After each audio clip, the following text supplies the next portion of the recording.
கடல் போன்று பரவி இருக்கும் கல்வியினை கல்விக்கடல் ஸ்டடி மெட்டீரியல்ஸ் யூடியூப் சேனல் மூலம் கற்க வந்துள்ள மதிப்பிற்குரிய ஆசிரியர் பெருமக்களுக்கும் அன்பு மாணவ செல்வங்களுக்கும் வணக்கம். இன்னைக்கான வீடியோவில் நம்ம என்ன பார்க்க போறோம்னு பார்த்தீங்கன்னா 10th ஸ்டாண்டர்ட் சோஷியல் சயின்ஸ்க்கான பப்ளிக் பேப்பர் ப்ரெசன்டேஷன் வீடியோ தான் பார்க்க போகிறோம். நமக்கு வந்து மாடல் போர்டு எக்ஸாமினேஷன் பேப்பரை வச்சு தான் நம்ம வந்து எக்ஸ்பிளைன் பண்ண போகிறோம்.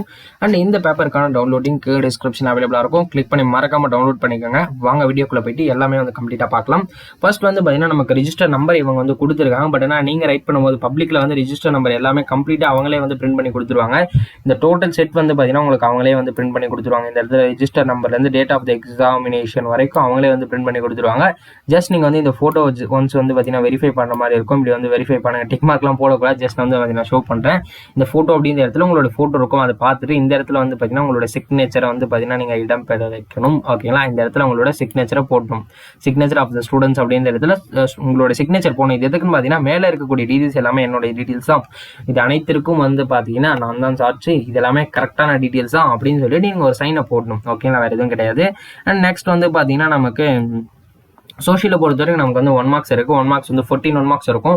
இந்த 14 1 மார்க்ஸ்மே வந்து பார்த்தீங்கன்னா நீங்கள் வித் சாய்ஸோட ரைட் பண்ணுங்க. அதாவது வித் ஆப்ஷன், இந்த இடத்துல ஆப்ஷன் ரைட் பண்ணியிருக்காங்களா, அதே போல் நீங்களும் வந்து பார்த்தீங்கன்னா ஆப்ஷனோட ரைட் பண்ணுங்க.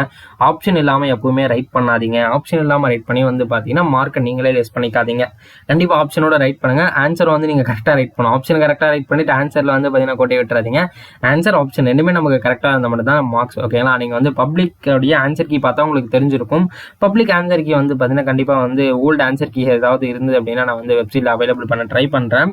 ஓகேங்களா? கண்டிப்பா வந்து நீங்க கல்வி கடவுளோட வாட்ஸ்அப் அண்ட் டெலிகிராம்ல ஜாயின் பண்ணிட்டீங்க அப்படின்னா உடனுக்குடன் உங்களுக்கு இன்ஸ்டன்டான அப்டேட்ஸ் வந்து பார்த்தீங்கன்னா அங்கே ஷேர் பண்ணிட்டே இருப்பாங்க. மறக்காம ஜாயின் பண்ணிக்கோங்க. உங்களுக்கு வந்து ரொம்ப யூஸ்ஃபுல்லா இருக்கும். ஓகே, இப்போ வந்து பார்த்தீங்கன்னா நமக்கு அடுத்து 2 மார்க்ஸ் ஸ்டார்ட் ஆகுது. அண்ட் டீச்சர்ஸ் யார் கரெக்ஷன் பண்ணுறதாங்க இந்த இடத்துல வந்து பார்த்தீங்கன்னா மார்க்ஸ் அலாட்மெண்ட் கொடுங்க. நமக்கு இதுக்கு தான் வந்து பார்த்தீங்கன்னா நமக்கு மார்க்ஸுக்கான இடம். ஓகேங்களா? இந்த இடத்துல நீங்கள் வந்து மார்க் அலாட்மெண்ட் கொடுக்குற மாதிரி இருக்கும். ஸோ தட் அந்த இடத்துல மார்க் அலாட்மெண்ட் கொடுங்க. அண்ட் நெக்ஸ்ட் வந்து வேணா நமக்கு பார்ட் 2 அப்படின்னு மென்ஷன் பண்ணியிருக்காங்க. ஸ்டூடெண்ட்ஸ் எப்பவுமே வந்து எந்த கொஸ்டின் எங்கே ஸ்டார்ட் பண்ணாலும் புதுசாக பார்ட்டை வந்து அதே பார்ட்டை வந்து கண்டினியூ பண்ணாமல் பார்ட் 2 இந்த அப்படியே வந்து பார்த்தீங்கன்னா நீங்கள் பார்ட் 2ல வந்து ஒரு 2 மார்க்ஸ் ரைட் பண்ணோம் அப்படின்னா ஒரு 8 2 மார்க் இப்போதைக்கு ரைட் பண்ண 2 2 மார்க் கடைசியாக ரைட் பண்ணிக்கிறப்பா அப்படின்னு சொல்லிட்டு ரைட் பண்ணிட்டு அதாவது கடைசியில் ரைட் பண்ணும்போது கண்டிப்பாக இந்த பார்ட் நீங்கள் வந்து மென்ஷன் பண்ணி ஆகணும். நீங்கள் வந்து என்னதான் கொஸ்டின் நம்பர் கரெக்டாக போட்டாலும் அவங்க பார்த்துட்டே வரும்போது என்ன பார்ட் 2 காணும், இது பார்ட் 2நே அவங்க போடவே இல்லையே அப்படின்ற மாதிரி அவங்க கன்ஃபியூஸ் ஆகிடுவாங்க. டீச்சர்ஸ் கரெக்ஷன் பண்ணுற டீச்சர்ஸ் வந்து எப்பவுமே கன்ஃபியூஸ் ஆகவே கூடாது. அவங்களை எப்பவுமே கன்ஃபியூஸ் பண்ணி விட்டுறாதீங்க. அண்ட் உங்களோட பேப்பர் எடுத்து அவங்க கோவப்பட்டாங்க அப்படின்னா கண்டிப்பாக உங்களுடைய மார்க் குறையும். ஓகேங்களா? கண்டிப்பாக அதை வந்து நீங்கள் மைண்டில் செட் பண்ணி வச்சுக்கோங்க. அப்படி கோவப்படக்கூடாது அப்படின்னா நீங்கள் பப்ளிக் பேப்பர் ப்ரெசன்டேஷன் வந்து பார்த்தீங்கன்னா இன்னும் கொஞ்சம் ஹையாக கொடுக்கணும். என்னென்ன கொடுக்கணும் அப்படின்னு பார்த்தீங்கன்னா சோஷியலை பொறுத்த வரைக்கும் நமக்கு வந்து 2 மார்க்ஸ் ஒரு பேஜுக்கு 2 2 மார்க் ரைட் பண்ணுங்க. அதுவே நமக்கு வந்து பார்த்தீங்கன்னா அதிகம். ஒரு சில 2 மார்க்ஸ்லாம் வந்து நமக்கு ஒரு பேஜில் ஒரே 2 மார்க் தான் வந்து பார்த்தீங்கன்னா வரும். அப்படி இல்லாமல் கூட நமக்கு வந்து 2 மார்க்ஸ் இருக்கு. நீங்க வந்து ஒரு பேஜுக்கு 2 2 மார்க், அதுக்கு அதிகமா போகவே போகாதீங்க. கண்டிப்பா வந்து 2 2 மார்க் வந்து இருக்கலாம். இந்த இடத்துல உங்களுக்கு 3 2 மார்க் ரைட் பண்ணிருக்காங்க. ஓகே, அவங்களுக்கு வந்து இடம் கரெக்டாக வந்து ஃபிட் ஆகிருக்கும். ஸோ தட் அவங்க 3 2 மார்க் ரைட் பண்ணியிருக்காங்க. ஒரே 2 மார்க் ரைட் பண்ண மாதிரி ஒரு சில இடத்துல நமக்கு தேவைப்படும். நீங்கள் அந்த இடத்துல அதை கரெக்டாக ரைட் பண்ணுங்க. நமக்கு பார்ட் 3 வந்து பார்த்தீங்கன்னா 5 மார்க் கொஸ்டின். 5 மார்க் கொஸ்டின் எப்படியுமே வந்து பார்த்தீங்கன்னா நமக்கு ஒரு ஃபில்லப் வந்துடும். அந்த ஃபில்லப்பை ரைட் பண்ணிட்டு அது கீழே வந்து பார்த்தீங்கன்னா நமக்கு ஒரு give the reason with distinguish கொடுப்பாங்க. அந்த டிஸ்டிங்விஷோட ரீசன் ரைட் பண்ணிட்டு அதுக்கடுத்து வந்து பார்த்தீங்கன்னா நீங்கள் அந்த டிஸ்டிங்விஷோடைய அதாவது வந்து அந்த டிஸ்டிங்விஷ் 2 டிஸ்டிங்விஷ் இருக்கும். Maybe western ghats eastern ghats அப்படி இல்லை அப்படின்னா நமக்கு western question eastern question right அப்படின்னு சொல்லிட்டு டிஸ்டிங்விஷ் கேட்கலாம். அந்த டிஸ்டிங்விஷ் வந்து பார்த்தீங்கன்னா நீங்கள் ரைட் பண்ணுங்க. அண்ட் அடுத்து நமக்கு வந்து டீட்டெயில் வந்துருக்கு. இந்த டீட்டெயில் எல்லாமே வந்து நீங்கள் பாயிண்ட் கண்டிப்பாக இப்படி போட்டு ரைட் பண்ணுங்க. அண்ட் முடிஞ்ச வரைக்கும் பெலிக்கான அவாய்ட் பண்ணுங்க. ஓகேங்களா? அதுதான் வந்து எப்பவுமே சொல்லுது. இந்த இடத்துல அவங்க வந்து பார்த்தீங்கன்னா பிக்கட் அப்படின்ற வேர்டுக்கு பெலிகான் போட்டிருக்காங்க. அது நல்லாவே தெரியுது. பெலிக்கான முடிஞ்ச வரைக்கும் அவாய்ட் பண்ணுங்க. அது ரொம்பவே சேஃபானது. அப்படி பெலிகான் போட்டே ஆகணும், ரொம்ப மிஸ்டேக் அப்படின்னா பெலிகான் போட்டுட்டு அதுக்கு கீழே ரைட் பண்ணுங்க. இல்லைன்னா அப்படின்னா அதுக்கு மேலே ரைட் பண்ணுங்க. இந்த இடத்துல வந்து பார்த்தீங்கன்னா அவங்க பெலிகான் இந்த இடத்துல பிக்டு அப்படின்ற இடத்துல வந்து பார்த்தீங்கன்னா போட்டிருக்காங்களா, இந்த இடத்துல நீங்கள் வந்து இப்படி பெலிகான் போட்டுட்டீங்க அப்படின்னா இதுக்கு மேலேயே மறுபடியும் நீங்கள் ரைட் பண்ணீங்க அப்படின்னா அந்த பென் வந்து நமக்கு பெலிகானில் கொடுத்துருக்காங்க. அந்த பென் வந்து கொஞ்சமே வந்து ஹையாக தான் ஷோ பண்ணும். நம்மளோட இங்க் பெண்ணை விட அதோடைய கலர் கொஞ்சம் டார்க்காக தான் இருக்கும். அது ரொம்பவே வந்து ஹைலைட் பண்ணி ஷோ பண்ணிட்டோம். ஸோ தட் ஈஸியாக டீச்சர்ஸ் வந்து கண்டுபிடிச்சிருவாங்க இந்த ஸ்டூடெண்ட் வந்து ஏதோ மிஸ்டேக் பண்ணி மாற்றிருக்கான். ஸோ தட் இவன் வந்து பார்த்தீங்கன்னா அவ்வளோ கரெக்டாக வந்து அவனோட மைண்ட்லேருந்து ஆன்சர் இல்லை அப்படின்னு அவங்க புரிஞ்சுப்பாங்க. அவங்க செட்டை வந்து அவங்க எடுத்துப்பாங்க. மேபி நீங்கள் வந்து ஏதாவது ஸ்பெல்லிங் மிஸ்டேக் பண்ணிருக்கலாம், அது கடைசியில் வெரிஃபை பண்ணும்போது மாட்டிருக்கலாம், அப்படி இருக்கலாம். பட் ஆனால் டீச்சர்ஸ் வந்து பார்த்தீங்கன்னா அப்படி புரிஞ்சுப்பாங்க. ஸோ இது எப்பவுமே பெலிகான் யூஸ் பண்ணாதீங்க. கொஞ்சம் பார்த்து ரைட் பண்ணுங்க ரைட் பண்ணும்போது. அண்ட் அடுத்ததான் வந்து பார்த்தீங்கன்னா நமக்கு 5 மார்க்ஸ் ரைட் பண்ணும்போது எப்பவுமே பாயிண்ட் போட்டு ரைட் பண்ணுறது வந்து பார்த்தீங்கன்னா ரொம்ப ரொம்ப பெட்டர். பாயிண்ட் வந்து இப்படி தான் போடணும் அப்படின்லாம் கிடையாது. நீங்கள் வந்து பார்த்தீங்கன்னா இது போல ஸ்டார் பாயிண்ட் போட்டுக்கலாம், இல்லை அப்படின்னு வந்து பார்த்தீங்கன்னா ஒரு ரவுண்ட் வந்து வச்சுக்கலாம், இது போல ஒரு ரவுண்ட் வச்சுக்கலாம். நீங்கள் வச்சுக்கிறது தான் எல்லாமே வந்து பார்த்தீங்கன்னா நீங்கள் எப்படி வேணால் ரைட் பண்ணிக்கலாம். அது வந்து தட்ஸ் யுவர் விஷ். இவங்க இப்படி போட்டிருக்காங்க, பென்சில் வந்து பார்த்தீங்கன்னா நமக்கு இப்படி போட்டு ஒரு அம்புக்குறி போட்டிருக்காங்க, சாரி இப்படி வந்து பார்த்தீங்கன்னா அவங்க போட்டிருக்காங்க. நீங்கள் வந்து இப்படியும் போடலாம், இதுவும் கொஞ்சம் நல்லா தான் இருக்குது பார்க்குறதுக்கு. மேபி எல்லாத்துக்கும் இதையே யூஸ் பண்ணாமல் கொஞ்சம் டிஃப்ரெண்ட் யூஸ் பண்ணுங்கள். மேலே வந்து பார்த்தீங்கன்னா இப்படி யூஸ் பண்ணிங்க அப்படின்னா கீழே வந்து நீங்கள் ஜஸ்ட் ஒரு புள்ளி வச்சுக்கோங்க. இவங்க வந்து யூஸ் பண்ணியிருக்காங்க. பட் ஆனால் நீங்கள் வந்து இப்படி புள்ளி வச்சுக்கிட்டுங்க, அப்படி ரைட் பண்ணுங்கள். மேபி கொஞ்சம் டிஃபராக ரைட் பண்ணி பாருங்கள். நமக்கு பேப்பர் ப்ரெசன்டேஷன் அப்படின்றது ரொம்ப ரொம்ப முக்கியமான ஒரு விஷயம். அதை நீங்கள் வந்து கொஞ்சம் கரெக்டாக பண்ணுங்கள். அண்ட் இந்த பேப்பர் ப்ரெசன்டேஷன் வந்து பார்த்தீங்கன்னா உங்களுக்கு பிடிஎஃப் டவுன்லோட் லிங்க் இருக்குது. நீங்கள் இப்போ வீடியோவில் பார்த்துருக்க இந்த பேப்பர் வந்து டவுன்லோட் லிங்க் இருக்குது, டவுன்லோட் பண்ணிக்கோங்க. இது வந்து உங்களுக்கு யூஸ்ஃபுல்லாக இருக்கலாம் மேபி. அண்ட் ஒவ்வொரு கொஸ்டின் முடிஞ்ச உடனே 5 மார்க்கை பொறுத்த வரைக்கும் நீங்கள் வந்து லைன் போடுங்க. நமக்கு என்னதான் இந்த கொஸ்டின் இதோட முடிஞ்சிருச்சு அப்படின்னா நீங்கள் லைன் போட்டு கம்ப்ளீட் பண்ணிங்க அப்படின்னா இன்னும் கொஞ்சம் பார்க்குறது கொஞ்சம் அட்ராக்டிவாக இருக்கும். அண்ட் நிறைய ஸ்டூடெண்ட்ஸ் கேட்குறது என்ன அப்படின்னா சப்டாபிக் போடணுமான்னு கேட்குறீங்க. டீட்டெயில் பொறுத்த வரைக்கும் இதுக்கு வந்து ஒரு சப்டாபிக் போடணும் அப்படின்னா அந்த கொஸ்டினை பொறுத்து நீங்கள் சப்டாபிக் போட்டுக்கலாம். ஒரு சில கொஸ்டின்ஸ்க்கு வந்து பார்த்தீங்கன்னா சப்டாபிக் நமக்கு வந்து சூட் ஆகாது. அந்த கொஸ்டின்ஸ்லாம் நமக்கு வந்து சப்டாபிக் தேவையில்லை. சப்டாபிக் சூட் ஆகும் அப்படின்ற மாதிரி ஒரு சில கொஸ்டின்ஸ் வந்து நமக்கு ஒரு செட் ஆஃப் கொஸ்டின்ஸ் இருக்கும். அந்த செட் ஆஃப் கொஸ்டின்ஸ்க்கு நீங்கள் கண்டிப்பாக சப்டாபிக் போட்டு ரைட் பண்ணுங்க. முடிஞ்ச வரைக்கும் 2 மார்க்ஸ் எல்லாத்துக்குமே சப்டாபிக் போட்டு ரைட் பண்ணுறது ரொம்பவே பெட்டரான ஒரு ஆப்ஷன் அப்படின்னு சொல்லிட்டு நான் சொல்லுவேன். இவங்க என்னதான் போட்டிருக்காங்களா இல்லையான்னு சொல்லிட்டு எனக்கு தெரியல. பட் ஆனால் 2 மார்க்ஸை பொறுத்த வரைக்கும் நீங்கள் வந்து எந்த ஸ்டாண்டர்டாக வேணா இருங்க, எந்த சப்ஜெக்ட் வேணா ரைட் பண்ணுங்க. 2 மார்க்கை பொறுத்த வரைக்கும் கண்டிப்பாக சப்டைட்டில் போட்டு ரைட் பண்ணுங்க. 5 மார்க் கூட நீங்கள் போடலாம். பட் ஆனால் ஒரு சில 5 மார்க்ஸுக்கு வந்து நமக்கு சப்டைட்டில் போடுற மாதிரி வராது. ஸோ தட் அதுக்கு வந்து லீவ் பண்ணிக்கலாம். இதுக்கு கூட வந்து போட்டிருக்கலாம். அட்வான்டேஜஸ் ஆஃப் எம்என்சி நீங்கள் போட்டிருக்காங்க பாருங்க. அதே போல் சப்டைட்டில் போட்டு ரைட் பண்ணுங்க. அது ரொம்ப யூஸ்ஃபுல்லாக இருக்கும். பிகாஸ் டீச்சர்ஸ் கரெக்ஷன் பண்ணும்போது அந்த சப்டைட்டில் கரெக்டாக பார்ப்பாங்க. இங்கே பாருங்க இவங்க போட்டிருக்காங்க, ஒரு சில கொஸ்டின்ஸ்க்கு போட்டிருக்காங்க, ஒரு சில கொஸ்டின்ஸ்க்கு மிஸ் பண்ணியிருக்காங்க. இது வந்து ஒபேக் மிஷன், அது வந்து அவங்க கரெக்டாக போட்டிருக்காங்க. And how does opaque help to other country எல்லாமே வந்து இவங்க கம்ப்ளீட்டாக கொடுத்துருக்காங்க. அண்ட் கடைசியில் வந்து பார்த்தீங்கன்னா நமக்கு ரினியூவல் எனர்ஜி ரிசோர்ஸ் அப்படின்னு சொல்லிட்டு இவங்க வந்து பார்த்தீங்கன்னா நமக்கு தமிழ்ல வந்து குறிப்பு சட்டகம் அப்படின்னு சொல்லிட்டு நீங்க பார்த்துருப்பீங்க. அவங்க வந்து இந்த இடத்துலயும் அதை இம்ப்ளிமெண்ட் பண்ணியிருக்காங்க பாருங்களா. அதுதான் வந்து பார்த்தீங்கன்னா ஒரு கரெக்டாக யூஸ் பண்ணியிருக்காங்க அவங்க. இந்த ரினியூவல் எனர்ஜி ரிசோர்ஸ் வந்து நமக்கு எத்தனை எனர்ஜி ரிசோர்ஸ் இருக்கு அப்படின்னா 1 2 3 4 நமக்கு வந்து hydro power, solar energy, wind energy, bio energy and tidal energy அப்படின்னு சொல்லிட்டு 5 டைப் இருக்கு. இந்த 5 டைப் வந்து பார்த்தீங்கன்னா அவங்க ஒரு பாக்ஸ் போட்டு இந்த 5 டைப்ஸ் வந்து ஃபர்ஸ்ட் வந்து பார்த்தீங்கன்னா நோட் பண்ணியிருக்காங்க. அதனால டீச்சர்ஸ் பார்த்த உடனே இவங்களுக்கு அதாவது இந்த ஸ்டூடெண்ட்டுக்கு வந்து பார்த்தீங்கன்னா இந்த 5 டைப்புமே தெரிஞ்சிருக்கு. ஸோ டக்கு டக்குன்னு வந்து பார்த்தீங்கன்னா அவங்க கரெக்ஷன் பண்ணி மார்க் கொடுத்துட்டு போயிட்டே இருப்பாங்க. அதனால முடிஞ்ச வரைக்கும் அது எல்லாமே யூஸ் பண்ணுங்க. அதே போல முடிஞ்ச வரைக்கும் பெலிகான்லாம் யூஸ் பண்ணாதீங்க. எத்தனை வாட்டி சொன்னாலும் பெலிகான் தான். அதனால வந்து அது யூஸ் பண்ணாதீங்க. நெக்ஸ்ட் வந்து பார்த்தீங்கன்னா நமக்கு மேப்புக்கு வந்துடலாம். நம்ம மேப் தான் நமக்கு வந்து ரொம்ப ரொம்ப முக்கியம். மேப் வந்து எங்க இருக்குன்னு தெரியல, மேப்காக தான் வந்து ஸ்க்ரோல் பண்ணிட்டே இருக்கும். அண்ட் இவங்க வந்து பார்த்தீங்கன்னா இந்த இடத்துல ஒரு சப்டாபிக் ரைட் பண்ணியிருக்காங்க. இந்த சப்டாபிக் வந்து பார்த்தீங்கன்னா இவங்க ஒரு ஹேரோ மார்க் போட்டு இவங்க வந்து ஹேபிஸ் கார்பஸ் அண்ட் மேண்டமஸ் அண்ட் வந்து பார்த்தீங்கன்னா கோ வரண்டோ அப்படின்னு சொல்லிட்டு ஒரு இது எல்லாமே வந்து பார்த்தீங்கன்னா ஒரு லா. இந்த ஹேபிஸ் கார்பஸ் லா வந்து எல்லாருக்குமே தெரிஞ்சிருக்கும். மேபி நீங்க சோஷியல் படிக்காம கூட தெரிஞ்சிருக்கும் நிறைய ஸ்டூடெண்ட்ஸ்க்கு. என்ன அப்படின்னு பார்த்தீங்கன்னா நமக்கு ஜெய்பீம் படத்துல இந்த ஒரு லா வந்து யூஸ் பண்ணியிருப்பாங்க.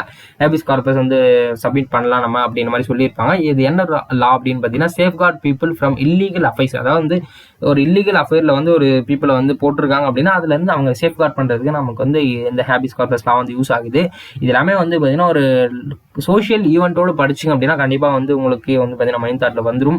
ஹேபிஸ் கார்பஸ் அப்படின்றது வந்து பார்த்தீங்கன்னா ஒரு safeguard people from illegal affair அப்படின்றத நீங்கள் வந்து ஜஸ்ட் மனப்பாடம் பண்ணாமல் ஒரு சோஷியல் ஈவெண்ட்டோட கம்பேர் பண்ணி படிங்க. அது ரொம்பவே யூஸ்ஃபுல்லாக இருக்கும். அண்ட் டீச்சர்ஸும் வந்து பார்த்தீங்கன்னா முடிஞ்ச வரைக்கும் சோஷியல் ஈவெண்ட்ஸோட வந்து ஸ்டூடெண்ட்ஸுக்கு கொஞ்சம் டீச் பண்ணுங்க. அப்போ தான் வந்து அவங்க புரிஞ்சிருக்கிறதும் ஈஸியாக இருக்கும். மேபி என்னதான் இந்த எக்ஸாமுக்கு அவங்க வந்து மனப்பாடம் பண்ணி ரைட் பண்ணியிருந்தாலும் அவங்களோட லைஃப்ல வந்து ஏதாவது ஒரு இடத்துல இந்த ஹேபிஸ் கார்பஸ் வந்து யூஸ் ஆகலாம். அதனால வந்து அவங்களுக்கு வந்து முடிஞ்ச வரைக்கும் சோஷியலில் வந்து பார்த்தீங்கன்னா அவங்களுக்கு சோஷியல் சயின்ஸ் டீச்சர்ஸ் வந்து சோஷியல் ஈவெண்ட்ஸை வந்து கண்டிப்பாக வந்து டீச்சர்ஸ் வந்து ஸ்டூடெண்ட்ஸுக்கு கொஞ்சமாவது தெரியப்படுத்துங்க. அண்ட் நிறைய டீச்சர்ஸ் வந்து பார்த்தீங்கன்னா இது எல்லாமே தெரியப்படுத்தல, வந்தமா லெசன் அத்தனமா ஸ்டூடெண்ட்ஸ்க்கு வந்து பார்த்தீங்கன்னா டெஸ்ட் வச்சமா அப்படின்னு சொல்லிட்டு போகிறாங்க. பட் ஆனால் அது எல்லாமே இல்லாமல் சோஷியல் ஈவெண்ட்ஸையும் டெய்லி கொஞ்சம் டிஸ்கஸ் பண்ணுங்க. அது ஸ்டூடெண்ட்ஸ்க்கு நாலேஜ் வளரும்.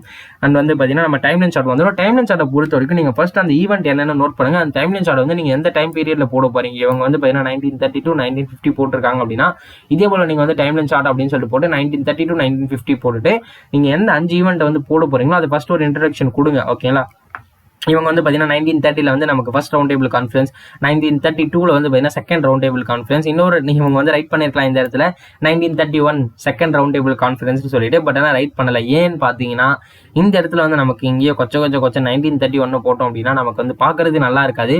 ஸோ தட் நமக்கு வேற ஏதாவது ஈவெண்ட் தெரிஞ்சது அப்படின்னா நம்ம வேற ஏதாவது யூஸ் பண்ணிக்கலாம். நீங்கள் உங்களுக்கு ஈவெண்ட்ஸே தெரியல அப்படின்னா இங்கே யூஸ் பண்ணலாம். பட் ஆனால் ஈவெண்ட்ஸ் தெரியுது, எனக்கு நிறைய ஈவெண்ட்ஸ் தெரியுது அப்படின்னா நீங்கள் வந்து லெஃப்ட் பண்ணி வந்து பார்த்தீங்கன்னா ரைட் பண்ணலாம். இவங்க வந்து பார்த்தீங்கன்னா 1935 கவர்மெண்ட் ஆஃப் இந்தியா ஆக்ட் இருக்கு. நமக்கு 1945 வந்து formation of united nation organisation. இப்போ வந்து கொரோனா நேரத்தில் வந்து நிறையவே நமக்கு எல்லாருக்குமே ஹெல்ப் பண்ணிக்கிறது யுனைடெட் நேஷன் யுஎன் தான். நமக்கு வந்து பார்த்தீங்கன்னா எல்லாமே இன்ஸ்ட்ரக்ஷன்ஸ் எல்லாம், அதாவது வந்து பார்த்தீங்கன்னா செட் ஆஃப் இன்ஸ்ட்ரக்ஷன்ஸ் வந்து கொடுக்கறது அவங்க தான். இதே போல ஒரு வைரஸ் வந்திருக்கு, இதை வந்து பார்த்தீங்கன்னா உலக சுகாதாரம் WHO வந்து பார்த்தீங்கன்னா அங்கீகரிச்சிருக்கு. அதாவது நிறைய வந்து பார்த்தீங்கன்னா நமக்கு கொடுக்குறதே யுஎன் தான், யுனைடெட் நேஷன் ஆர்கனைசேஷன். இதை பற்றி நீங்கள் வந்து கண்டிப்பாக சிவிக்ஸில் ஃபுல்லாக டீட்டெயிலாக படிச்சிருப்பீங்க. அண்ட் 1947 வந்து பார்த்தீங்கன்னா ரொம்ப ரொம்ப இம்பார்ட்டன்டான இயர், இந்தியன் இண்டிபெண்டன்ஸ் இவங்க ரைட் பண்ணியிருக்காங்க. அண்ட் 1950 கூட ரைட் பண்ணிக்கலாம் இந்தியன் ரிப்பப்ளிக்னு சொல்லிட்டு. ஏன் ரைட் பண்ணலாம், இது லாஸ்ட்டில் வருது. 1915 வந்து பார்த்தீங்கன்னா இங்கே ஒரு ஹைலைட் பண்ணி பண்ணதை விட நல்லா இருக்கும் அப்படின்ற மாதிரி அவங்க ஜென்ரலாக அப்படியே லெஃப்ட் பண்ணிட்டாங்க. முடிஞ்ச வரைக்கும் வந்து நீங்கள் வந்து பார்த்தீங்கன்னா டைம் லைன் சார்ட் போடும்போது ஒரு ஸ்கேல் அளவு எடுத்துக்கங்க. ஒரு ஷார்ட் சைஸ் ஸ்கேல் வந்து வச்சுக்கோங்க. ஷார்ட் சைஸ் ஸ்கேல் அளவு வந்து பார்த்தீங்கன்னா நீங்கள் கரெக்டாக ஒரு 15 சென்டிமீட்டர் எடுத்துங்க. அதோடைய வித்தம் வந்து ஷார்ட் சைஸ் ஸ்கேல் அளவுக்கே இருக்கட்டும். அண்ட் நீங்கள் ரைட் பண்ணும்போது வந்து பார்த்தீங்கன்னா இதெல்லாமே வந்து பென்சிலில் போடுங்க. இந்த ஏரோ மார்க் கூட பெனில் போட்டுருக்கலாம், பட் அவங்க பென்சிலில் போட்டிருக்காங்க போல். நீங்கள் வந்து பென்லேயே கூட போட்டுக்கங்க. அண்ட் இதை கண்டிப்பாக பெனில் தான் ரைட் பண்ணி ஆகணும். எந்த இயர் அண்ட் எந்த ஃபார்மேஷன் இயர் போட்டு அதுக்கு பக்கத்தில் கமா போட்டு அதுக்கு என்ன ஈவெண்ட் அப்படின்னு ரைட் பண்ணுங்க. இல்லைனா ஈவெண்ட் ரைட் பண்ணிட்டு இயர் போடுங்க. தட் இஸ் யுவர் விஷ், நீங்கள் எப்படி வேணால் ரைட் பண்ணிடலாம். அண்ட் ஃபைனலாக நமக்கு ரொம்ப ரொம்ப இம்பார்ட்டன்டான நம்மளுடைய ஸ்லோனஸாக இருக்கட்டும், ஆவரேஜாக இருக்கட்டும், டாப்பர்ஸாக இருக்கட்டும், ரொம்ப ரொம்ப இம்பார்ட்டன்டான ஒரு விஷயம் அப்படின்னா நமக்கு வந்து map and timeline chart and 1 marks தான். அந்த map and timeline chart and 1 marks வந்து பார்த்துட்டோம், மேப்ஸ் தான் பார்க்கணும். இந்த இந்தியன் அவுட்லைன் மேப் வந்து பார்த்தீங்கன்னா ரொம்ப ரொம்ப இம்பார்ட்டன் ஆனது. இதில் வந்து பார்த்தீங்கன்னா நமக்கு கான்பூர் கேட்டிருக்காங்க. கான்பூர் அந்த வந்து பார்த்தீங்கன்னா சாம்பர்நாத் அண்ட் வந்து தண்டி அண்ட் மெட்ராஸ் அண்ட் வந்து பார்த்தீங்கன்னா நமக்கு நெஹர்லயம் அப்படின்னு சொல்லிட்டு வந்து பார்த்தீங்கன்னா ஒரு ரிவர் கேட்டிருக்காங்க. பட் என்ன கரெக்டாக தெரியல. மெட்ராஸ் ஈஸியாக நோட் பண்ணிடுவீங்க எல்லாருமே. வந்து நமக்கு வந்து தண்டியை நோட் பண்ணலாம். கான்பூர் அண்ட் வந்து பார்த்தீங்கன்னா நமக்கு ரெமெயின் இருக்கக்கூடிய ரெண்டு பிளேஸுமே வந்து நோட் பண்ணிடலாம். மேப்பை பொறுத்த வரைக்கும் நீங்கள் வந்து பென்லேயே நோட் பண்ணுங்கள். ஒரு சில டீச்சர்ஸ் வந்து பென்சிலில் நோட் பண்ண சொல்லுவாங்க. நீங்கள் வந்து பென்லேயே கூட நோட் பண்ணிக்கலாம். பப்ளிக்கும் வந்து பிரச்சனை கிடையாது. ஏன்னா நீங்கள் வந்து பப்ளிக் ரூல்ஸ் படி நீங்கள் வந்து பென் யூஸ் பண்ணலாம், பென்சில் யூஸ் பண்ணலாம். அவங்களுடைய ஆன்சர் ஷீட்டில் வந்து blue ink or black ink and pencil can be used. ஓகேங்களா, blue or black ink use பண்ணலாம், பென்சில் யூஸ் பண்ணிக்கலாம். மோஸ்ட்லி பிளாக் வந்து அவாய்ட் பண்ணுறது நல்லது. ஏன்னா நிறைய டீச்சர்ஸ் வந்து பார்த்தீங்கன்னா பிளாக் வந்து இன்ட்ரெஸ்ட் பண்ண மாட்டாங்க. ப்ளூ மட்டும் யூஸ் பண்ணுங்க, அது பார்க்கறது கொஞ்சம் நல்லா இருக்கும், ஒரு டீசெண்டாக இருக்கும். அண்ட் வந்து பார்த்தீங்கன்னா நமக்கு 8 மார்க் கொஸ்டின்ல வந்து இந்தியன் அவுட்லைன் கேட்டிருக்காங்க. ஒரு சில நேரத்தில் வந்து நமக்கு 5 மார்க்கில் கண்டிப்பாக வேர்ல்டு கேட்பாங்க. இந்த டைம் பாருங்க நமக்கு வேர்ல்டு கேட்கவே இல்லை. அதனால எல்லாமே வந்து நீங்கள் கம்ப்ளீட்டாக படிங்க. வேர்ல்டு தான் படிக்கணும், இந்தியா மேப் தான் படிக்கணும் கிடையாது, எல்லாமே படிங்க. அண்ட் வந்து பார்த்தீங்கன்னா நமக்கு இந்தியன் அவுட்லைன் வந்து 8 மார்க் கேட்டிருக்காங்க. என்னென்ன கேட்டிருக்கான்னு பார்த்தீங்கன்னா and area of high density population வந்து நமக்கு உத்தரப்பிரதேசம். அப்சல்யூட்லி என்ன கேட்டிருக்காங்க கரெக்டாக பாருங்க. ஹை டென்சிட்டி பாப்புலேஷன், அதாவது மக்கள் அடர்த்தி அதிகமாக இருக்க இடம் அப்படின்னா நமக்கு உத்தரப்பிரதேஷ். பட் ஆனால் அது ஹை பாப்புலேஷன் அப்படின்னு கேட்டாங்க அப்படின்னா நமக்கு வந்து பார்த்தீங்கன்னா சேஞ்ச் ஆகும், மத்திய பிரதேஷ் வரலாம். ஓகேங்களா, அதே போல் நீங்கள் வந்து கொஸ்டின் அண்டர்ஸ்டாண்ட் பண்ணிக்கோங்க. அண்ட் அடுத்த கொஸ்டின் வந்து பார்த்தீங்கன்னா நமக்கு விந்தியா ரேஞ்ச் கேட்டிருக்காங்க அண்ட் மும்பை அண்ட் வந்து பார்த்தீங்கன்னா மகாநதி கேட்டிருக்காங்க. அண்ட் வந்து பார்த்தீங்கன்னா நமக்கு டெட்ராய்ட் ஆஃப் ஏஷியா வந்து பார்த்தீங்கன்னா சென்னை. இது போல் வந்து பார்த்தீங்கன்னா கொஞ்சம் கொஸ்டினை ட்விஸ்ட் பண்ணணும்னு நினச்சாங்க அப்படின்னா நமக்கு வந்து டெட்ராய்ட் ஆஃப் ஏஷியா வந்து கேட்கலாம். டெட்ராய்ட் ஆஃப் ஏஷியா அப்படின்றது ஒரு பார்த்தீங்கன்னா நமக்கு ஒரு சென்னை ஒரு பிளேஸ். டெட்ராய்ட் ஆஃப் ஏஷியா அப்படின்றது வந்து பார்த்தீங்கன்னா ஒரு பிளேஸ். அந்த பிளேஸ் என்ன நீங்கள் ஃபைண்ட் அவுட் பண்ணி அந்த பிளேஸை வந்து மார்க் பண்ணணும். இதுதான் வந்து பார்த்தீங்கன்னா இதில் இருக்கக்கூடிய ஒரு ட்விஸ்ட். ஓகேங்களா, அது எல்லாமே கரெக்டாக பார்த்துங்க. அது வந்து நீங்கள் மேப் படிக்கும் போதே உங்களுடைய ஸ்டாப்ஸ் எல்லாருமே சொல்லி கொடுத்துருவாங்க. அண்ட் நமக்கு வந்து பார்த்தீங்கன்னா அதுக்கு அடுத்து அகஸ்தியமலை அண்ட் பயோஸ்பியர் ரிசோர்ஸ் கேட்டிருக்காங்க. அண்ட் நியூக்ளியர் பவர் ஸ்டேஷன் இன் தமிழ்நாடு கேட்டிருக்காங்க. இது வந்து பார்த்தீங்கன்னா கல்பாக்கம் குறிச்சிருக்கலாம், பட் ஆனால் அவங்க கல்பாக்கத்தை ராங் பண்ணியிருக்காங்க, நல்லா கரெக்டாக பிடிக்கல. ஸோ தட் அவங்க வந்து சார் மேடம் வந்து பார்த்தீங்கன்னா நமக்கு தப்பு போட்டிருக்காங்க. அண்ட் நமக்கு வந்து டீ க்ரோவிங் ஏரியா கேட்டிருக்காங்க. டீ க்ரோவிங் ஏரியா வந்து பார்த்தீங்கன்னா நமக்கு அசாம் ஆர் அருணாச்சல் பிரதேஷ் வந்து மார்க் பண்ணியிருக்காங்க. அண்ட் நெக்ஸ்ட் வந்து பார்த்தீங்கன்னா நமக்கு ஃபைனலாக வந்து பார்ட் 4 வந்து ஒரு 8 மார்க் கொஸ்டின். இது வந்து 8 மார்க் கொஸ்டின் மாதிரி இருக்கணும். ஓகேங்களா, 8 மார்க் கொஸ்டினை பொறுத்த வரைக்கும் கிட்டத்தட்ட ஒரு 3 or 4 பேஜஸ் வந்து ரைட் பண்ணுங்க. கம்ப்ளீட்டாக 3 or 4 பேஜஸ். இவங்க வந்து எத்தனை பேஜஸ் ரைட் பண்ணியிருக்காங்க அப்படின்னா ஜஸ்ட் வந்து பார்த்தீங்கன்னா நமக்கு ஒரே பேஜஸ்லேயே முடிச்சிட்டாங்க. பிகாஸ் அந்த கொஸ்டின் அவ்வளோதான் இருக்கு. அண்ட் வந்து பார்த்தீங்கன்னா இன்னொரு 3 மார்க் வந்து பார்த்தீங்கன்னா இன்னொரு 5 மார்க் வந்து இவங்க கடைசியில் ரைட் பண்ணியிருக்காங்க. தெரியல அப்படின்னு சொல்லிட்டு ஜஸ்ட் இன்ட்ரடக்ஷன் பண்ண கொடுத்துருக்காங்க. அதுக்கு 2 மார்க் கொடுத்துருக்காங்க. இன்ட்ரடக்ஷனுக்கே வந்து பார்த்தீங்கன்னா நமக்கு 2 மார்க் இருக்கு. ஸோ தட் நீங்கள் வந்து இதை கரெக்டாக படிச்சிங்க அப்படின்னா நீங்கள் மார்க் எடுத்துடலாம். ஓகே ஸ்டூடெண்ட்ஸ், இந்த வீடியோ உங்களுக்கு பிடிச்சிருக்குன்னு நினைக்கிறேன். வீடியோ பிடிச்சிருந்து அப்படின்னா வீடியோக்கு ஒரு லைக் பண்ணிட்டு மறக்காம நம்மளோட சேனலை சப்ஸ்கிரைப் பண்ணி கூட ஒரு பெல் ஐகானை ப்ரெஸ் பண்ணி ஆல்ல செட் பண்ணி வச்சுங்க. அண்ட் வீடியோ வந்து கொஞ்சம் லென்த்தாக வந்துருச்சுன்னு நினைக்கிறேன். 14 minutes வந்துருச்சு. வீடியோ ஸ்கிப் பண்ணாமல் பார்த்த அனைவருக்குமே மிக்க நன்றி. வீடியோ உங்களுடைய ஃப்ரெண்ட்ஸுக்கும் ஷேர் பண்ணுங்க, அவங்களுக்குமே வந்து ரொம்ப ரொம்ப யூஸ்ஃபுல்லாக இருக்கலாம். மேபி இந்த வீடியோ யூஸ்ஃபுல்லாக இருக்கலாம். அண்ட் இந்த பிடிஎஃப் ஃபைலுக்கான டவுன்லோட் லிங்க் டிஸ்கிரிப்ஷனில் இருக்கு, கிளிக் பண்ணி டவுன்லோட் பண்ணிக்கோங்க. நீங்கள் இதற்கும் கல்வி கடலோட வாட்ஸ்அப் அண்ட் டெலிகிராம் குரூப்பில் ஜாயின் பண்ணல அப்படின்னா மறக்காம ஜாயின் பண்ணிக்கோங்க. டிஸ்கிரிப்ஷனில் லிங்க் இருக்கு. அப்படி இல்லை நான் கூகுள் ஓப்பன் பண்ணி கல்வி கடல் வாட்ஸ்அப் குரூப் அப்படின்னு சொல்லிட்டு போட்டாலே வந்துடும். மறக்காம ஜாயின் பண்ணிக்கோங்க. Okay students, thank you.